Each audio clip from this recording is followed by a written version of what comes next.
adalah Yahya bin Ya'mar. Dan ini salah satu di antara ulama ahli qiraah di masa silam yang mereka banyak membantu kaum muslimin untuk memudahkan dalam membaca Quran dengan menaruh beberapa tanda di mushaf Al-Quran. Sementara yang terjadi di zaman Nabi SAW maupun zaman sahabat tidak demikian. Pembagian juz yang mereka lakukan, jadi mereka juga punya pembagian juz, tapi pembagian juznya itu berdasarkan surat, berdasarkan kumpulan surat. Sehingga misalnya sekian surat dijadikan satu, sekian surat dijadikan satu, dan begitu seterusnya. Yang itu totalnya terdiri dari 7 juz. Dan mereka menyelesaikan Quran, khatam Quran di hari yang ke-7 atau hari yang ke-8. Sehingga dalam waktu sepekan mereka khatam Al-Quran. Sehingga mereka membagi Quran itu menjadi 7. Wa yaj'aluna likulli yaumin juz'an minhu yusammunahu hizban. Dan setiap hari mereka baca 1 juz yang mereka sebut sebagai hizb. Sehingga hizb hari ini sekian surat, hizb hari ini sekian surat. Disebutkan dalam hadis riwayat Imam Ahmad dan Ibnu Majah dari sahabat Aus yang beliau merupakan utusan dari Bani Thaqif. Beliau pernah datang menghampiri Rasulullah SAW sebagai utusan dari Bani Thaqif. Namun Nabi SAW tidak segera menemui mereka hingga masuk waktu malam. Faqalu, akhirnya mereka bertanya, "Ya Rasulullah, ma amsaka anna?" Ya Rasulullah, ma amkathaka anna? Ya Rasulullah, apa yang membuat Anda tertunda untuk segera menemui kami? Sehingga mereka tamu tapi tidak segera ditemui oleh Nabi sallallahu alaihi wasallam. Ada apa Nabi sallallahu alaihi wasallam kok tidak segera menemui? Apakah mereka melakukan kesalahan sehingga mereka bisa segera minta maaf? Ataukah bagaimana? Dan itu sampai masuk waktu malam. Qala, kemudian Nabi sallallahu alaihi wasallam bersabda, "Tara'a alayya hizbi minal Qur'an, fa aradtu alla akhruja hatta aqdiyahu." Saya teringat dengan hizibku, yaitu 1 juz yang menjadi rutinitas saya baca dalam waktu sehari. Saya teringat dengan hizibku dalam Al-Quran, maka saya ingin untuk menyelesaikannya dulu sebelum saya keluar rumah. Sehingga untuk bisa ketemu tamu, kata Rasulullah SAW, beliau ingin agar hizibnya diselesaikan terlebih dahulu. Qala Aus, kemudian Aus bertanya kepada para sahabat Nabi SAW. Fasa'altu ashaba Rasulillah sallallahu alaihi wasallam, kaifa tuhazzibuna al-Qur'an?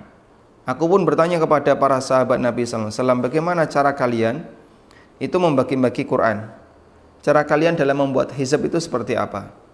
Qalu, mereka mengatakan, nuhazzibuhu, kami membagi Al-Quran menjadi beberapa hizab. Salasu suwar, 3 surat, sehingga yang dibaca dalam waktu sehari itu Al-Baqarah, Ali Imran, An-Nisa dalam waktu sehari. Anda bisa lihat berapa juz ini. Al-Baqarah, Ali Imran, An-Nisa. An-Nisa itu sampai juz yang ke-6. Ya, An-Nisa sampai hampir masuk juz atau sampai masuk juz yang ke-6. Berarti mereka membaca kurang lebih 5 juz, 5 lebih sedikit. Wa khamsu suwar, kemudian dilanjutkan dengan 5 surat. 5 surat itu berarti setelah An-Nisa, Al-Maidah, kemudian Al-An'am, Al-A'raf, Al-Anfal, At-Taubah. Dan itu dijadikan sebagai 1 hizab yang dibaca dalam waktu sehari. At-Taubah sampai juz 11. Berarti kurang lebih juga 5 juz. Wa sab'u suwar, kemudian 7 surat berikutnya. Wa tis'u suwar, kemudian 9 surat berikutnya sebagai 1 juz. Wa ihda asyrata suratan, kemudian 11 surat berikutnya, wa thalatha asyrata suratan, kemudian 13 surat, wa hizbul mufassal, dan mufassal disendirikan menjadi satu hizb dari mulai surat Qaf hatta yakhtima sampai selesai surat An-Nas, sehingga totalnya ada 7 hizb. 3 surat digabung selain Al-Fatihah ya, kemudian 5 surat, setelah itu 7 surat, 9 surat, 11 surat, 13 surat, dan satu lagi adalah Al-Mufassal, dimulai dari surat Qaf sampai akhir surat An-Nas, sehingga mereka bisa menghatamkan Al-Quran dalam waktu sepekan. Dan itulah pembagian juz yang dilakukan oleh para sahabat Nabi SAW. Maka juz mereka ketika membaca Quran itu jumlahnya lebih banyak dibandingkan juz yang kita miliki. Kalau kita terdiri dari 30, sehingga bisa diselesaikan dalam waktu sebulan khatam jika orang membaca 1 juz dalam waktu sehari. Tapi kalau para sahabat radhiyallahu anhum, mereka terbiasa, dan itu tidak hanya di bulan Ramadan ya, termasuk di luar bulan Ramadan. Kalau di bulan Ramadan mereka lebih tekun lagi.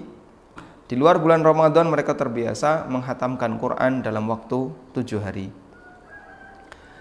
Wallahu ta'ala alam. Intinya wallahu alam, masalah pembagian juz ini adalah sifatnya ijtihadi. Artinya andaikan orang membaca Quran tidak berdasarkan juz, maka tidak menyebabkan bacaan Qurannya menjadi batal, karena juz tidak sebagaimana rakaat dalam sholat. Kalau rakaat itu sudah ditetapkan dalam sholat, tidak boleh ditambah, tidak boleh dikurangi. Tapi kalau juz, maka mau ditambah silakan, mau dikurangi silakan, tidak sesuai dengan juz juga silakan.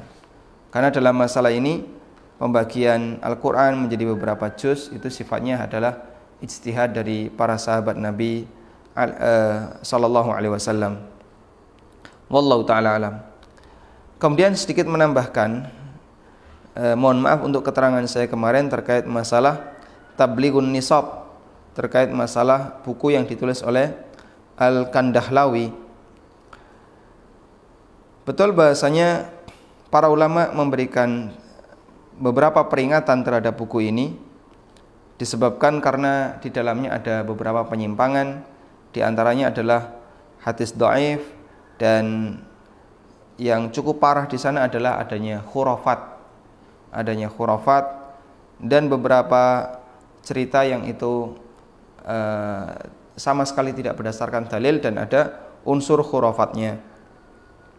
Di antara cerita yang disebutkan dalam Tablighun Nisab atau Fadail A'mal adalah yang ini disampaikan oleh penanya.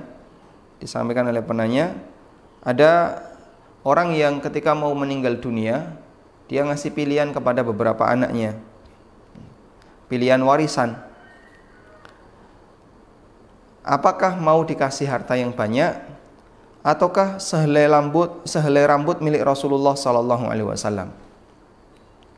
Kemudian beberapa saudaranya memilih harta, dan ada salah satu di antara anak itu yang memilih sehelai rambut Nabi sallallahu alaihi wasallam. Ketika ayah ini wafat, ternyata mereka yang punya harta mengalami kebangkrutan sampai akhirnya hartanya habis. Dan anak yang mengambil sehelai rambut, sara ghaniyan, dia menjadi orang yang kaya. Akhirnya setelah anak ini meninggal dunia, yang dia memiliki rambut Nabi sallallahu alaihi wasallam, ada sebagian orang soleh yang mimpi ketemu Nabi sallallahu alaihi wasallam. Lalu Nabi sallallahu alaihi wasallam berpesan kepada orang ini dalam mimpinya, man lahu hajatun fa'alaihi ayyadhhaba ila qabri hadzal akhis saghir wa yad'u Allah subhanahu wa ta'ala inda qabrihi listijabati du'aihi. Siapa yang punya kebutuhan, yang punya hajat, silahkan datangi kuburan si anak yang pernah memiliki rambut saya itu, dan berdoalah kepada Allah subhanahu wa ta'ala di kuburan itu agar doanya diijabahi. Yang ini dijadikan dalil atau dijadikan salah satu bukti oleh para ulama menunjukkan bahasanya buku ini masih mengandung sesuatu yang sifatnya khurafat, sehingga diingatkan untuk tidak sampai dibaca. Dan bisa digantikan dengan buku-buku yang lain yang semisal kemarin sudah kita sebutkan adalah At-Targhib wa Tarhib karya Al-Mundhiri. Demikian pula yang semisal dengan itu adalah Riyadhus Shalihin yang ditulis oleh An-Nawawi. Insyaallah cukup bisa dipertanggungjawabkan baik dari sisi keabsahan hadis maupun dari sisi nasihat yang ada di dalamnya. Wallahu ta'ala alam. Semoga muqaddimah yang kita sampaikan ini bermanfaat. Dan selanjutnya kita persilahkan bagi Anda yang mau bergabung untuk menyampaikan di line telepon. Baik, kita angkat penelpon pertama. Silakan, dengan siapa, di mana?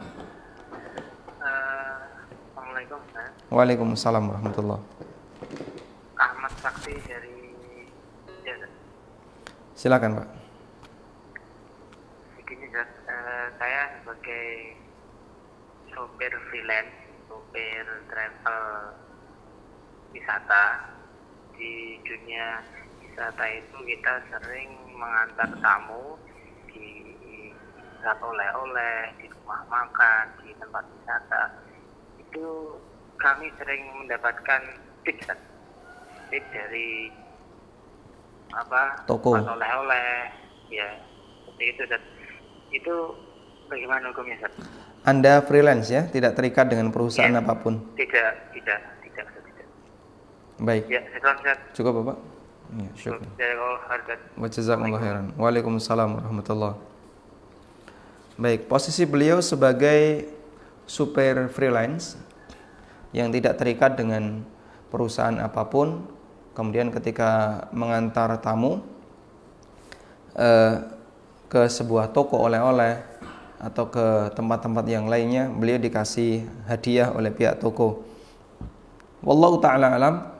Selama di sana sebelumnya tidak ada kerjasama, dalam arti pihak toko tidak berpesan kepada Anda, tolong nanti tamunya ditaruh sini, kamu akan saya kasih hadiah. Selama tidak terjadi kerjasama seperti ini, insya Allah hukum asalnya hadiah ini diperbolehkan, dan itu tidak masuk dalam kategori riswah atau sogok. Namun pihak toko memberikan hadiah kepada Anda atas sukarela yang dia berikan kepada Anda. Tapi kalau ada kerjasama, misalnya pihak toko sudah meminta, nanti tolong tamunya ditaruh sini, kamu akan saya kasih hadiah sekian, saya kasih tips sekian. Wallahu a'lam, yang dohir ini masuk dalam kategori sogok. Dan seperti ini hukumnya dilarang. Dan ini salah satu di antara penyebab kadang supir itu tidak menguntungkan bagi klien, tapi dia malah lebih menguntungkan bagi pihak toko. Dalam arti begini, ada toko lain yang mungkin lebih murah dan barangnya lebih bagus, tapi dia sengaja milih toko yang sebelahnya. Kenapa? Karena toko yang kedua ini ngasih tips, sedangkan toko yang pertama belum tentu ngasih tips. Maka dia lebih milih toko yang ngasih tips, meskipun barangnya lebih mahal atau dari sisi kualitas lebih rendah. Sehingga itu lebih menguntungkan toko dibandingkan klien yang dia bawa. Padahal dia digaji oleh klien, dia dibayar oleh klien, seharusnya dia layani mereka, para klien, bukan malah memberikan keuntungan bagi toko. Wallahu ta'ala alam. Baik, kita coba angkat penelpon berikutnya. Silakan, dengan siapa, di mana? Waalaikumsalam warahmatullahi. Silakan, Bu. Kami dari Palangkaraya, Bu. Suaranya bisa lebih keras. Kembali kampung saya dari Palangkaraya. Halo. Silakan. Ini, Ustaz, ini ada yang kemarin mau saya tanya belum jelas tentang zakat. Saya ini kan tinggal satu rumah sama orang tua, tapi beda dapur, satu atap tapi beda pintu, beda dapur gitu.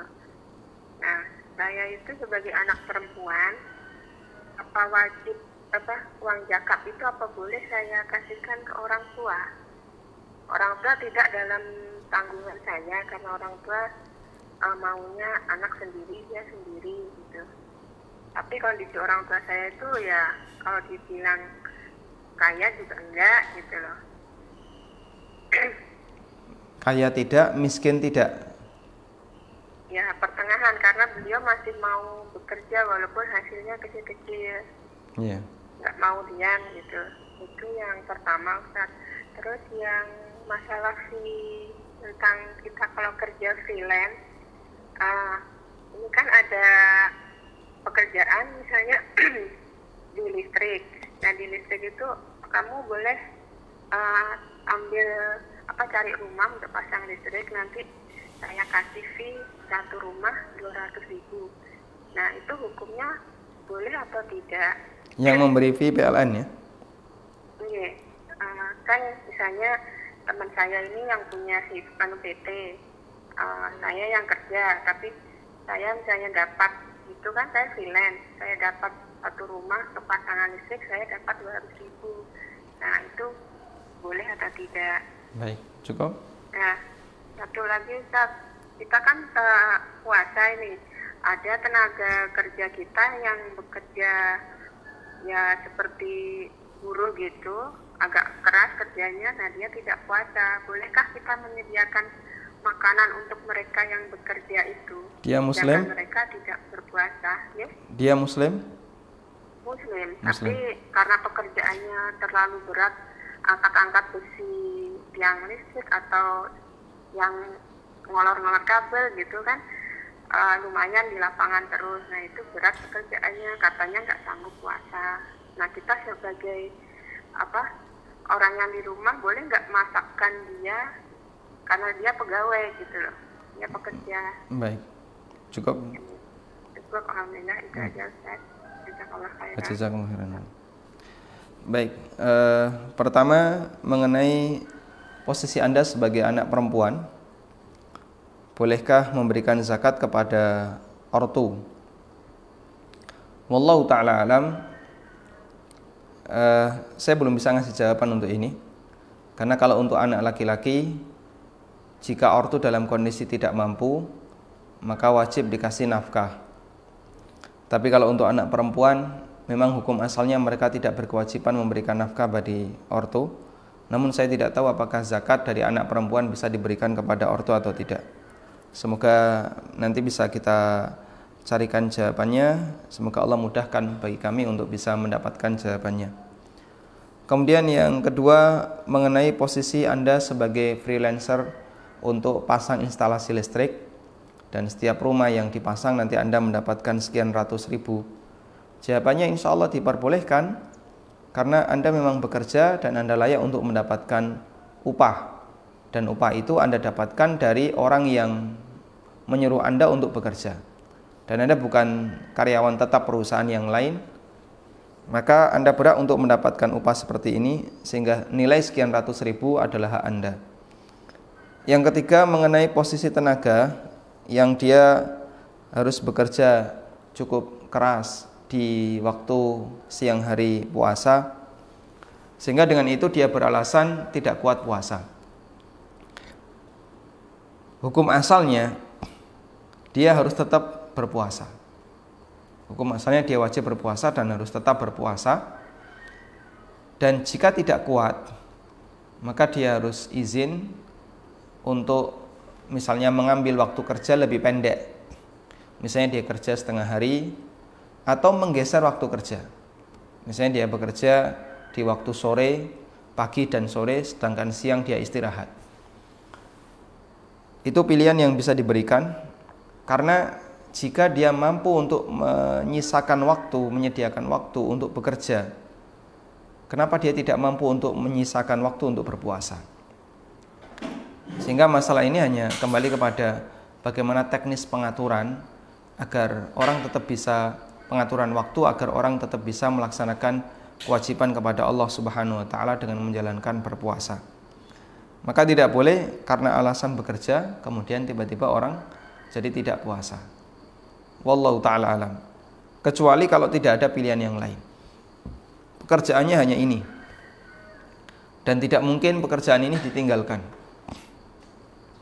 Sementara kalau itu dikerjakan, maka dia akan sangat keberatan untuk mengerjakannya sambil puasa. Dan kalau tetap nekat puasa mungkin bisa menyebabkan pingsan.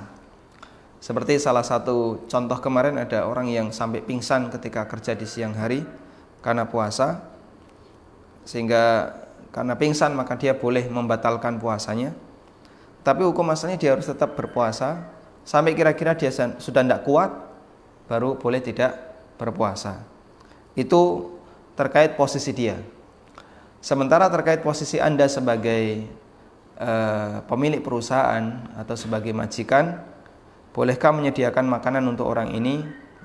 Jawabannya tidak diperbolehkan, karena ini masuk dalam kategori ta'awun terhadap dosa dan maksiat. Wallahu a'lam. Tayyib. Baik, kita angkat penelpon berikutnya. Silakan, dengan siapa, di mana?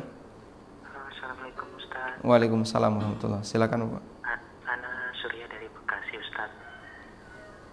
Mau tanya, kalau setiap bulan kan kita bekerja dikenakan potongan BPJS tenaga kerja ya. Kemudian setelah kita nanti resign, kita bisa ambil manfaatnya. Nah, itu kira-kira seperti apa supaya dana jam sostek tersebut kita terima secara halal, Ustaz? Mohon jawabannya, Ustaz. Assalamualaikum warahmatullahi wabarakatuh. Waalaikumsalam warahmatullahi. Premi BPJS dibayarkan perusahaan, Pak ya? Ya, betul. Baik. Makasih, Ustaz. Assalamualaikum. Waalaikumsalam. Premi BPJS dibayarkan oleh pihak perusahaan, dan jika Anda resign maka nanti bisa ditarik.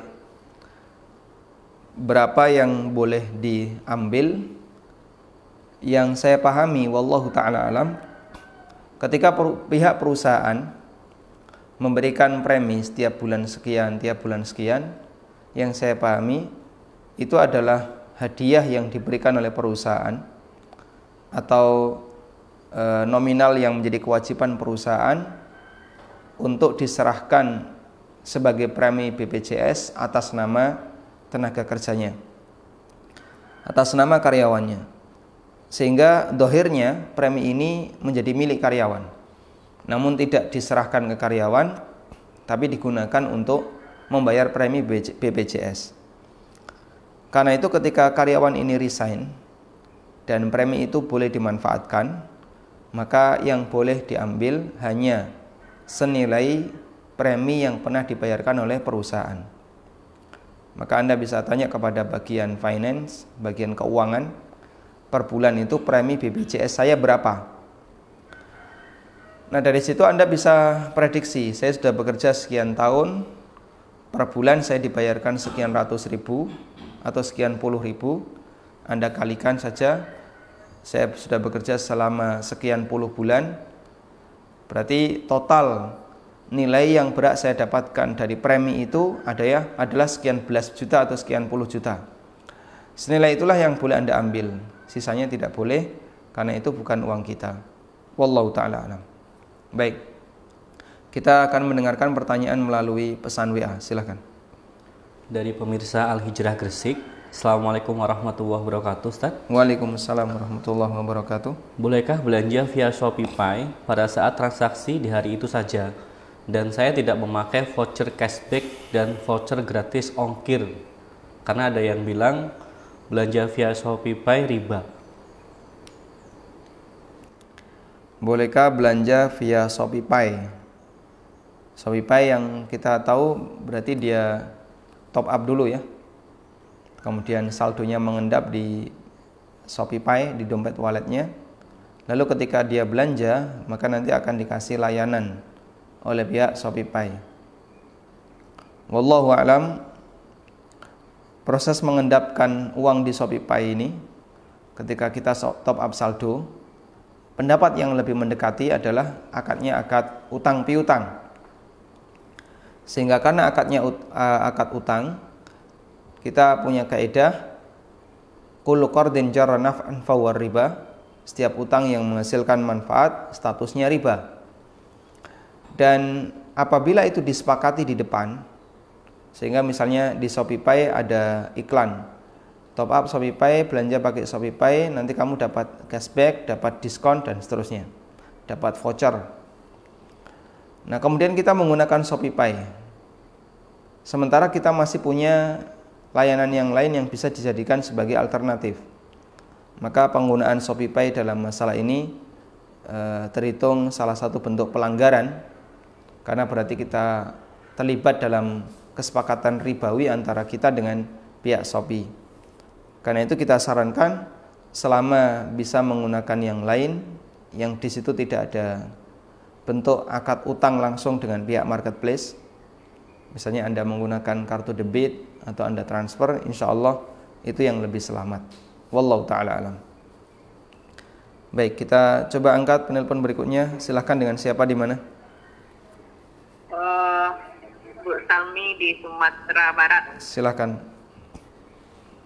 Ya. Assalamualaikum Ustaz. Waalaikumsalam warahmatullahi. Silahkan. Saya mau nanyakan tentang zakat perdagangan.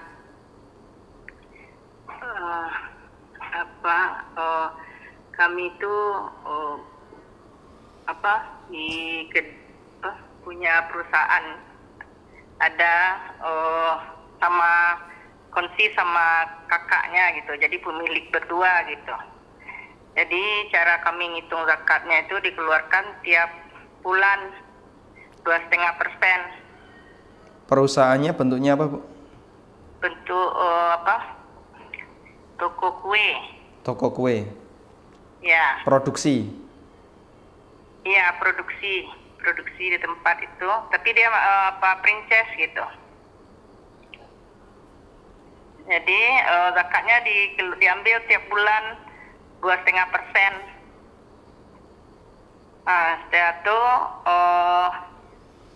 tiap bulannya jasanya juga dibagi tiap bulan, SHU-nya bagi tiap bulan. Lalu kami biasanya membagikannya tuh di bulan Ramadan kalau zakat ini. Cuma hasil di bulan Ramadan yang untuk zakat yang disisahkan tadi itu, apakah sah atau enggak gitu, seperti itu. Hasilnya waktu di bulan Ramadan tuh udah hasil kuenya itu minus, soalnya kurang penjualan di bulan Ramadan. Baik. Ini apakah bisa zakatnya dihitung seperti itu, ataukah harus masing-masing kita yang harus mengeluarkan zakat, atau boleh seperti itu? Pertanyaannya, Ustaz. Baik. Lalu yang kedua, ada uang berkaitan juga dengan uang zakat ini, ada tersimpan gitu. Lalu ada kebetulan teman sangat membutuhkan uangnya, lalu saya pinjamkan uang zakat itu, tapi tidak dibilang zakat sama dia berupa pinjaman. Lalu nanti apakah bisa kita bayarkan sebagai zakat sama teman itu, karena dia memang agak susah, banyak utang gitu. Apakah sah kalau diberikan zakat, berupa zakat aja sama teman itu? Baik. Terima kasih, Ustaz. Assalamualaikum warahmatullahi wabarakatuh. Waalaikumsalam warahmatullahi wabarakatuh. Nah, saya coba meraba dari pertanyaan beliau ya. Yang pertama terkait posisi kerjasama dagang produksi kue, kemudian zakatnya dikeluarkan setiap bulan. Ada dua kasus yang ingin saya bahas. Yang pertama adalah mengeluarkan zakat tiap bulan. Pada asalnya zakat mal itu dikeluarkan tiap tahun, bukan tiap bulan. Dan mohon bagi kaum muslimin yang sudah punya kebiasaan bayar zakat tiap bulan, agar untuk sementara dihentikan dan gantikan zakat itu dibayarkan tiap tahun. Meskipun ketika dibayarkan tiap bulan tidak mutlak bisa kita nilai batal, namun yang lebih tepat adalah kita menggunakan waktu yang ditetapkan oleh syariat. Dalam arti begini, kalau saya punya harta sebesar satu nisab sekarang kalau emas harganya 900.000 per gram, berarti kurang lebih 79 juta. Anggaplah 80 juta ya. Kalau saya punya harta senilai 80 juta, kemudian tiap bulan saya dapat duit 5 juta lagi. Lalu saya potong tiap bulan itu 2,5%, 2,5%, 2,5% sebagai bentuk zakat yang saya dahulukan. Sebagian ulama membolehkan karena ini masuk dalam kategori menyegerakan pembayaran zakat. Tapi nanti teknisnya adalah begitu di akhir tahun saya akan mentotal berapa yang sudah saya keluarkan tiap bulan. Misalnya tiap bulan saya keluarkan anggaplah 500.000. Berarti dikalikan 12, yang sudah saya keluarkan 500.000 kali 12, 6 juta. Baik, selanjutnya saya lihat ke saldo. Berapa saldo uang saya? Apa yang sudah saya keluarkan dulu untuk kepentingan keluarga, untuk kebutuhan sehari-hari, tidak saya hitung. Saya cuma lihat tabungannya saja. Tabungan saya misalnya 200 juta totalnya. 2,5% dari 200 juta. Berarti kurang lebih 5 juta. Padahal saya sudah mengeluarkan zakat 6 juta. Maka saya tidak perlu bayar zakat lagi. Karena apa yang sudah saya keluarkan melebihi dari nilai zakat yang menjadi kewajiban saya di akhir haul. Ini teknis yang bisa kita lakukan ketika kita menghitung zakat yang dibayarkan bulanan. Jadi selama 1 bulan itu di total berapa yang sudah dikeluarkan, sudah angka itu disimpan. Selanjutnya sekarang hitung zakat yang sebenarnya. Jika kewajiban zakat Anda kurang dari angka ini, maka Anda tidak perlu mengeluarkan lagi. Karena berarti Anda sudah mengeluarkan lebih dari kewajiban zakat. Tapi kalau kewajiban zakat Anda melebihi dari angka tadi, misalnya Anda sudah keluarkan 6 juta, ternyata kewajiban zakat Anda 10 juta. Maka Anda berarti perlu mengeluarkan tambahan senilai 4 juta. Sehingga Anda tidak kurang dalam membayar zakat. Yang kedua, untuk kasus zakat dalam perusahaan. Dalam syirkah, hasil itu dizakati ketika masih bergabung ataukah setelah dipisahkan. Ulama berbeda pendapat dalam masalah ini. Sebagian ada yang mengatakan dipisahkan dulu, sehingga dibagi dulu milik A berapa, milik B berapa. Setelah diterima oleh A dan B, baru dikeluarkan zakatnya masing-masing oleh A dan B. Ini pendapat yang pertama. Karena itulah jika ada harta yang senilai nisab tapi milik bersama, milik 3 orang. Misalnya 100 juta tapi dimiliki oleh 3 orang. Kalau dikumpulkan bareng 100 juta sudah di atas nisab. Namun kalau dibagi ke ketiga orang, masing-masing dapat 35, 35, 35. Berarti kurang dari 1 nisab. Karena 35 belum nisab.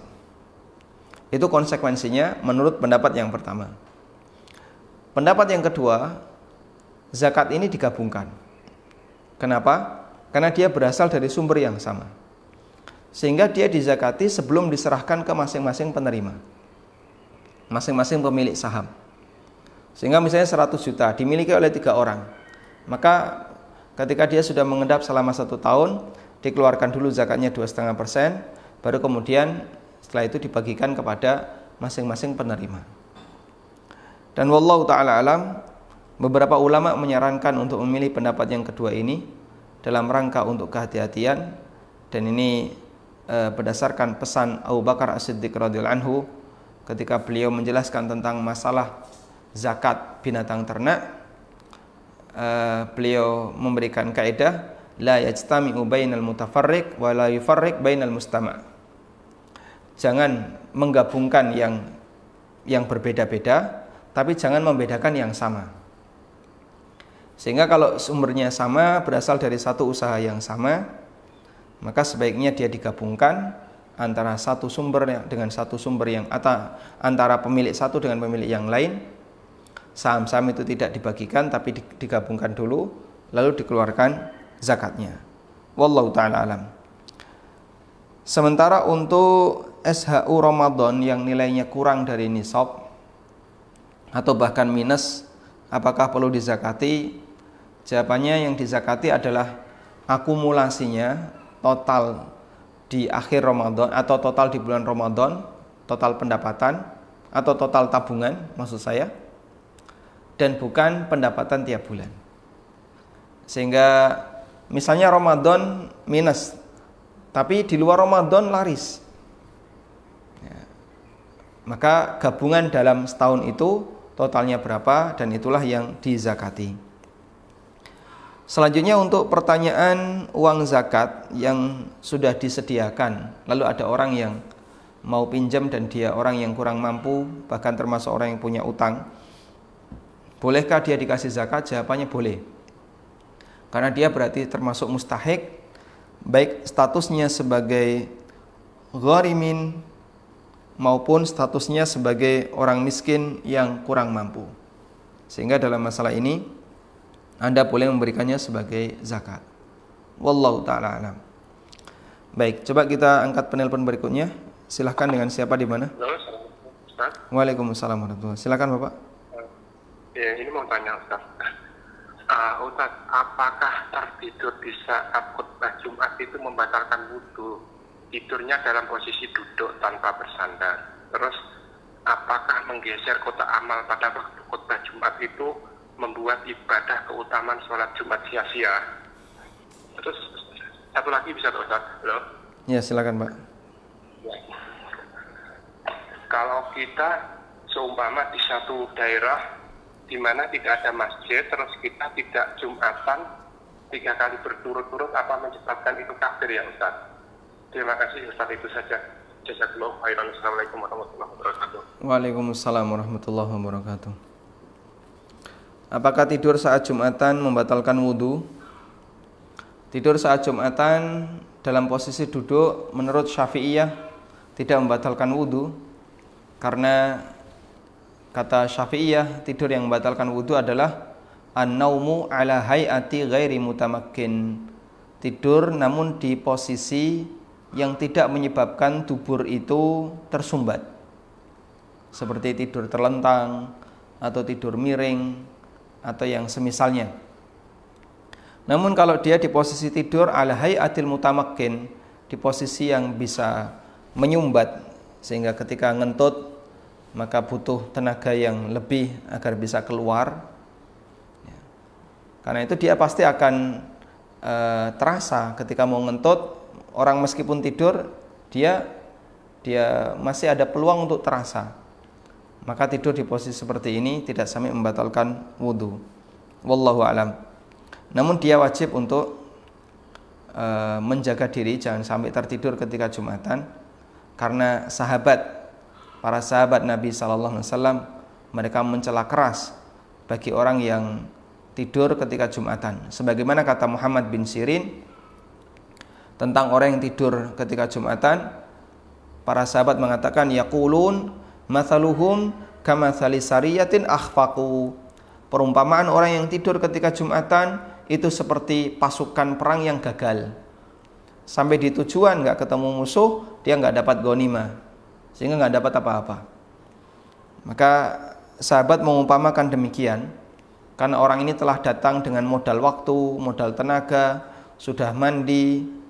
Kemudian dia ketika sampai di tempat dan di tempat Jumatan, di lokasi, ternyata dia tidur, tidak mendapatkan nasihat dari imam, tidak mendapatkan ceramah dari imam.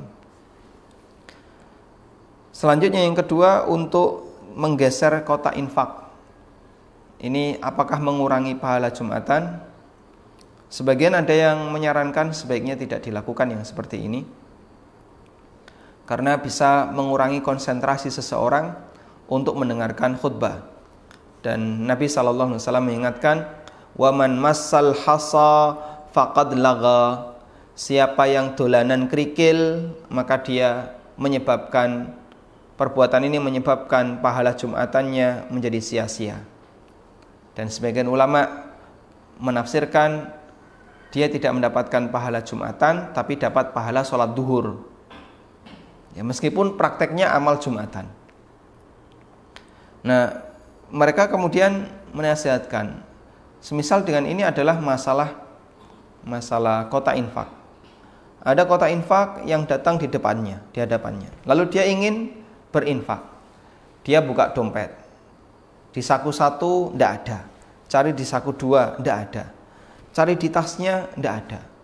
Ternyata ketemu di saku 3. Nah, dibuka dompetnya, milih-milih uang. Ada yang merah muda, ada yang merah sekali, ada yang hijau, ada yang biru, bingung dia warna apa yang harus dia keluarkan. Sehingga kita bisa lihat di sana ada banyak sekali gerakan yang dia lakukan, kemudian mikir untuk milih uang, sampai akhirnya ketika dimasukkan ya, dia berusaha untuk nutupi ya. Maka ini akan sangat mengganggu konsentrasinya ketika mendengarkan khutbah Jumat, dan itu menyebabkan nilai Jumatannya bisa berkurang disebabkan karena terlalu banyak gerakan. Karena itu sebaiknya kotak infak ditaruh di tepi ya, atau di dekat pintu, sehingga bagi jamaah yang mau infak silahkan dilakukan ketika selesai Jumatan atau sebelum khatib naik mimbar. Kemudian jika kita berada di sebuah daerah yang di situ tidak ada masjid, karena mungkin itu adalah negeri kafir, sehingga kita tidak bisa menjalankan Jumatan 3 Jumat berturut-turut. Apakah kita kafir? Jawabannya tidak sampai kafir. Tidak sampai kafir. Namun apakah ada kewajiban untuk segera pindah dari tempat itu? Nah, bagian ini yang lebih penting untuk diketahui. Pendapat yang benar, jika dia tidak bisa menampakkan agamanya disebabkan karena dia tinggal di sebuah daerah yang mayoritas kafir dan mereka memberikan intimidasi kepada kaum muslimin, maka sebaiknya dia pindah dari negeri itu agar dia bisa menampakkan syariat Islam. Wallahu ta'ala alam. Baik, kita bacakan pertanyaan dari WhatsApp. Dari Erni di Lamongan. Ustadz, almarhum suami saya ikut produk asuransi. Apakah boleh uang santunan dari asuransi kami gunakan sebagian dan sebagainya diberikan kepada keluarga? Jika tidak boleh, kemana uang asuransi ini kita salurkan, Ustaz? Dulu ketika masih hidup ikut asuransi, kemudian sekarang ketika suami sudah meninggal dunia, dana itu cair ya. Apakah boleh dimanfaatkan? Wallahu a'lam, yang boleh dimanfaatkan hanya senilai premi yang sudah pernah dibayarkan. Sehingga misalnya per bulan suami ibu dulu membayar premi 500.000 per bulan. Sekarang ketika suami meninggal sudah membayar selama sekian bulan, maka kalikan saja total premi yang sudah pernah dibayarkan, dan itulah hak yang boleh diterima. Ini masuk warisan atau bukan? Yang benar, jika itu dibayarkan dari gaji suami atau dari harta suami ketika masih hidup, maka ini masuk warisan. Karena masuk warisan, maka dia dibagi sesuai dengan porsi pembagian warisan seperti yang dijelaskan dalam Al-Quran. Wallahu a'lam. Tayyib. Sambil menunggu penelpon berikutnya, kita coba dengarkan pertanyaan melalui WA. Dari pemirsa Niaga TV, Ustaz. Assalamualaikum, Ustaz. Waalaikumsalam warahmatullahi. Saya Ibu Dedih dari Bandung. Mau tanya, ibadah apa yang paling baik dikerjakan untuk wanita yang sedang haid pada Lailatul Qadar? Bolehkah baca Al-Quran lewat HP? Syukran, Ustaz. Apa ibadah yang bisa dikerjakan oleh wanita haid ketika Lailatul Qadar? Wanita haid tidak dilarang untuk beribadah. Hanya saja mereka dilarang untuk melakukan ibadah tertentu. Ibadah apa saja yang nggak boleh dilakukan oleh wanita haid? Yang pertama, sholat. Mereka nggak boleh sholat dan tidak perlu diqadha. Yang kedua, puasa. Nggak boleh mereka puasa. Yang ketiga, sebagian ulama mengatakan, dan ini pendapat jumhur, nggak boleh nyentuh Quran, nggak boleh nyentuh mushaf. Yang keempat, sebagian ulama mengatakan nggak boleh membaca Al-Quran, dan ini pendapat Syafi'iyah. Terus ibadah apa yang boleh dikerjakan kalau ini tidak boleh? Misalnya Anda menggunakan pendapat Syafi'iyah yang melarang, maka peluang yang bisa dilakukan sebagai bentuk ibadah bagi wanita haid adalah pertama, ibadah yang tidak berkaitan dengan kegiatan mahdhah fisik. Contohnya sedekah, itu tidak berkaitan dengan mahdhah fisik. Anda bisa sedekah, Anda bisa apalagi misalnya menyantuni anak yatim atau orang yang membutuhkan di malam hari ketika malam 10 terakhir Ramadan, bisa melalui orang lain. Mau wakaf tapi transfernya nunggu malam 10 hari terakhir Ramadan, dan Anda transfer di malam itu jam 8 Anda transfer, ya, dengan harapan semoga ini jadi amal saya. Andaikan ini bertepatan dengan Lailatul Qadar, semoga menjadi amal yang diterima oleh Allah Ta'ala.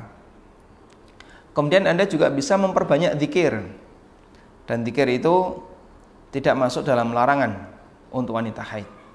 Dengan zikir apapun. Anda juga bisa mendengarkan murattal.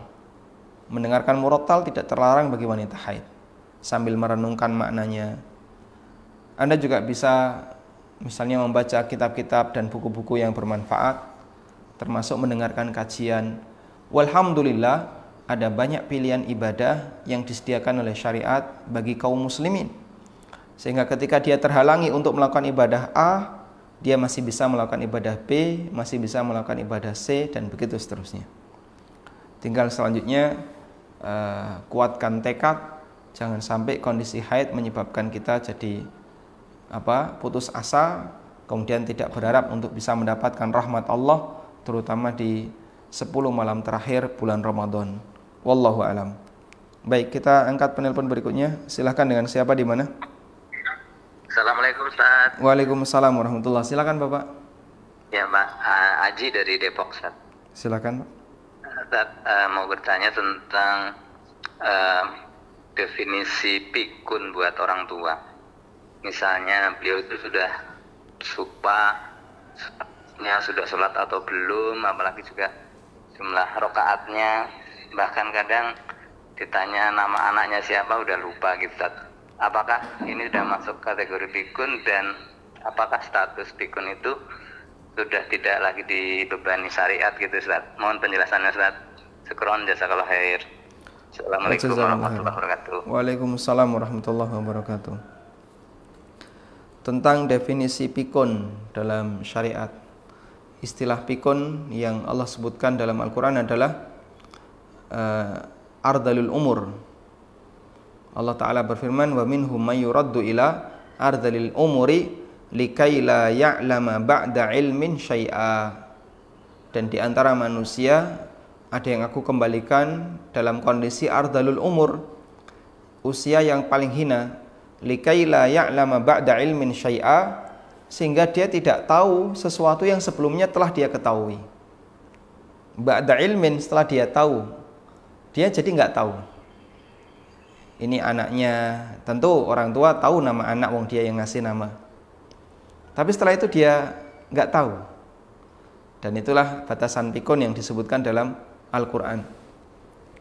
Karena itulah ketika terjadi perubahan seperti ini, ada orang yang awalnya kenal jadi tidak kenal, kemudian lupa nama hari, lupa jumlah rakaat sholat, dan seterusnya, berarti dia sudah masuk dalam kategori hilang akal.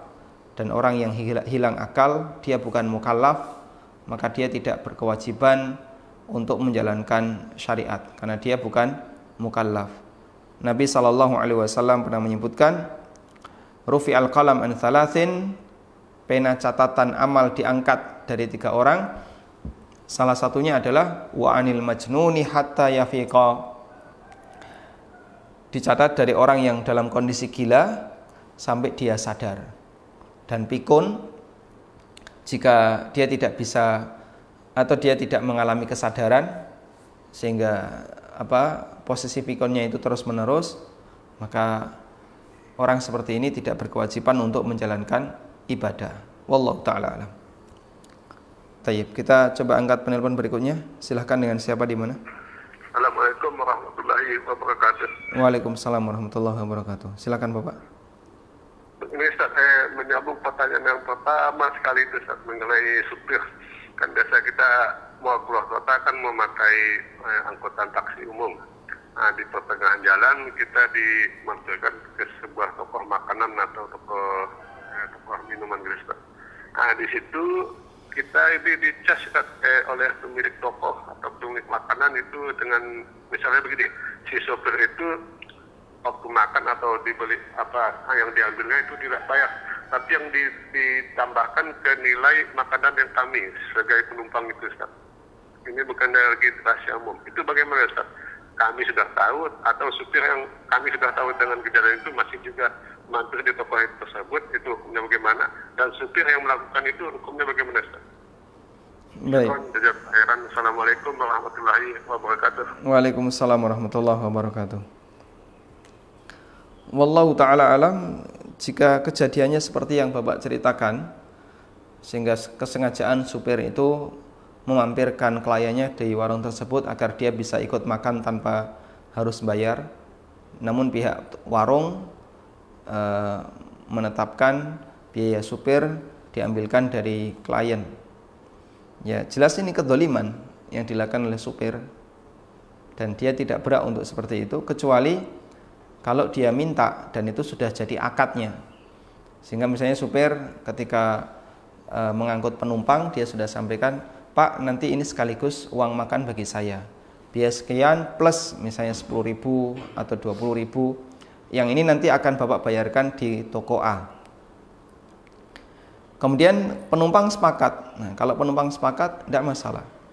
Tapi kalau kejadian seperti ini akhirnya penumpang terpaksa bayar, padahal itu di luar biaya kendaraan, maka yang kami tahu ini termasuk kedzaliman yang dilakukan oleh pihak supir, sehingga dia mengambil harta orang lain di luar haknya. Bagaimana kalau misalnya penumpang diam saja? Nah, diam itu belum tentu ridho, karena kadang ada orang diam karena nggak enak mau ngomong, kadang diam karena takut nanti tidak tersinggung, atau karena pertimbangan yang lain. Dan Nabi SAW bersabda, la yahillu malu mri'in muslimin illa bitibi nafsihi, tidak halal harta seorang muslim kecuali dengan kerelaan pemiliknya. Wallahu ta'ala alam. Tayyib. Kita angkat penelpon berikutnya. Silahkan, dengan siapa di mana? Silakan Pak. Aris dari Bandung ingin bertanya, di perusahaan saya kan ada penukaran uang baru di Lebaran hari ini, dan tukerannya itu cash. Ketika nanti saya ada uang baru di kantor ada, dan saya nanti menukar uang cash 1 juta misalkan, tapi harus booking terlebih dahulu. Apakah itu diperbolehkan, Ustaz? Ada tambahan atau pengurangan? Jumlahnya sama, 1 juta sama. Dan 1 juta. Baik. Gitu aja, Ustaz. Cukup Bapak. Wa jazakumullah khairan. Baik. Insyaallah selama dilakukan secara tunai dan tidak ada kelebihan, tidak ada selisih, hukumnya boleh, sehingga tidak masuk dalam kategori riba fadl maupun riba nasi'ah. Sementara masalah harus booking dulu, ya memang harus disediakan, karena kalau tidak, perusahaan pada asalnya tidak menyediakan uang receh untuk penukaran. Agar uang ini berfungsi, berarti butuh dipeseni dulu.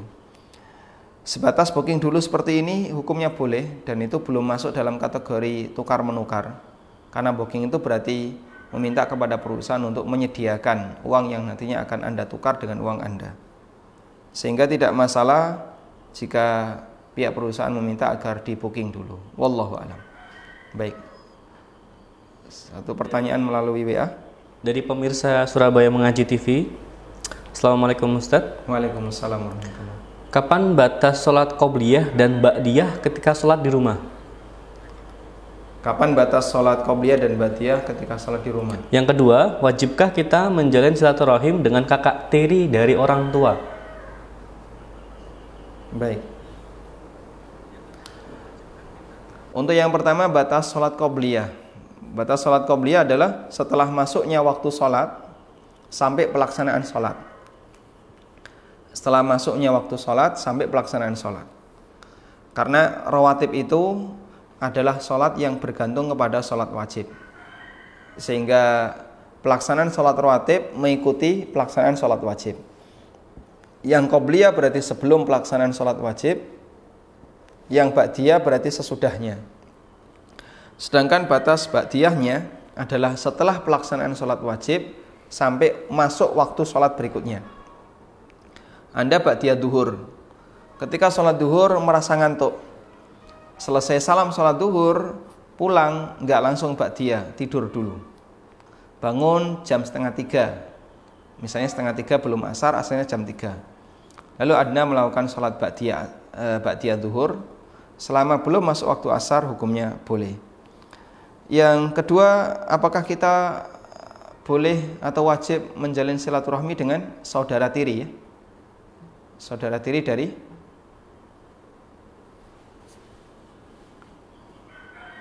apakah wajib menjalin silaturahmi dengan saudara tiri? Saudara tiri, karena ada orang yang salah paham. Saudara tiri itu kadang maksudnya adalah saudara sebapak. Selama dia masih saudara sebapak atau seibu, maka wajib menjalin silaturahmi karena mereka masih saudara. Tapi kalau tidak ada hubungan bapak dan ibu, sama sekali tidak ada hubungan kekerabatan, pada asalnya Anda tidak wajib untuk menjalin hubungan silaturahmi. Baik, kita angkat penelpon berikutnya. Silahkan, dengan siapa di mana? Assalamualaikum. Waalaikumsalam warahmatullahi. Halo. Silahkan. Ya, mau tanya Ustaz. Suami kan kerja di Jakarta, karena ada pandemi seperti ini tidak bisa pulang. Pertanyaannya, bolehkah zakat fitrahnya dibayarkan di kampung sini? Istri yang membayarkan. Istrinya yang membayarkan. Iya, itu yang pertama. Yang kedua, karena bacaan suratnya itu terbatas, maka waktu sholat Isya, terus ba'diyah, terus sama tarawih dan witir itu urutan suratnya dibuat jadwal, boleh apa tidak? Dibuat apa, Bu? Dibuat urutan ini loh, urutan apa? Suratan, Pak. Ya, terus Dibuat jadwal. Ini ya suratan urutan suratan, maksudnya kalau rakaat pertama ini dengan ini kayak gitu loh maksudnya. Oh, baik. Itu. Terus ada lagi, saya bendahara gaji saya PNS, saya bendahara gaji di lembaga pendidikan. Terus kalau ada orang yang hutang, itu ada formulir dan ada salah satu bank yang menggunakan formulir, tapi ada bank yang lain tidak menggunakan formulir. Nah, itu saya ikut tanda tangan di situ, itu gimana, saya dosa apa enggak? Padahal saya sudah minta tidak ingin menjadi bendahara sudah berkali-kali, tapi ini disuruh untuk menjadi bendahara aja kayak gitu. Utangnya dengan bank ya, bukan dengan pihak sekolah. Utangnya bukan, utangnya dengan bank konvensional. Masya Allah, baik. Ya, terus ada lagi, dan ada dapat fee dari bank itu. Saya kalau saya buat orang yang tidak mampu atau membangun untuk memperbaiki ini tempat wudhu, di mana boleh apa enggak wudhu untuk masjid umum. Baik. Ya, makasih Us. Assalamualaikum. Waalaikumsalam warahmatullahi. Barakallahu fiik. Suami tidak bisa pulang karena kondisi lockdown di Jakarta. Semoga Allah Subhanahu wa taala segera mengangkat wabah ini sehingga Allah bisa mempertemukan kembali saudara-saudara kita yang terpisah jauh dengan keluarganya. Dan mengenai posisi zakat fitrah suami bolehkah dibayarkan di kampung? Jawabannya boleh. Berarti posisi ibu dalam hal ini adalah sebagai wakil dari suami. Maka nanti suami transfer, atau kalau sudah terbiasa transfer berarti tidak perlu transfer khusus, tinggal belikan saja beras sejumlah jumlah orang yang wajib dizakati oleh suami dan anggota keluarga. Selanjutnya dibayarkan atas nama suami dan anggota keluarga. Dan kami ingatkan agar Anda bayarkan ketika malam Idul Fitri, dan itu yang paling bagus karena berarti sudah masuk waktu wajibnya. Waktu wajib zakat fitri adalah ketika sudah masuk waktu fitri, dan waktu fitri pendapat yang benar adalah terbenamnya matahari di tanggal atau di hari terakhir Ramadan, masuk malam tanggal 1 Syawal. Kemudian yang kedua, mengenai posisi Anda sebagai imam di keluarga atau sholat sendirian ketika tarawih karena hafalan surat terbatas, maka Anda buat jadwal urutan. Rakaat pertama kulhu sama ina atau ina. Rakaat yang kedua idza jaa dan kulhu. Rakaat yang ketiga apalagi misalnya al-falaq dan kulhu. Ya. Boleh-boleh saja ya. Seperti ini diperbolehkan. Atau Anda urutkan berdasarkan yang ada di mushaf ya. Misalnya dimulai dari surat apa? At-Takatsur. At-Takatsur digabung dengan wal asr. Kemudian Al-Humazah digabung dengan surat apa lagi dan seterusnya. Boleh juga seperti itu. Wallahu taala alam. Yang ketiga, posisi Anda sebagai bendahara gaji, dan ketika ada karyawan yang mau utang bank harus melalui Anda untuk memberikan ACC. Sementara bank ini adalah bank konven. Bagaimana hukumnya? ACC seperti ini berarti menyetujui riba. Dan Anda harus bersikap tegas. Boleh misalnya Anda buat oret-oretan, saya tidak ACC karena ini adalah akad riba. Jadikan sebagai lampiran sudah. Sehingga dia tidak akan bisa melakukan akad utang dengan bank melalui sekolahan atau melalui tempat Anda bekerja. Dalam posisi ini Anda tidak ACC.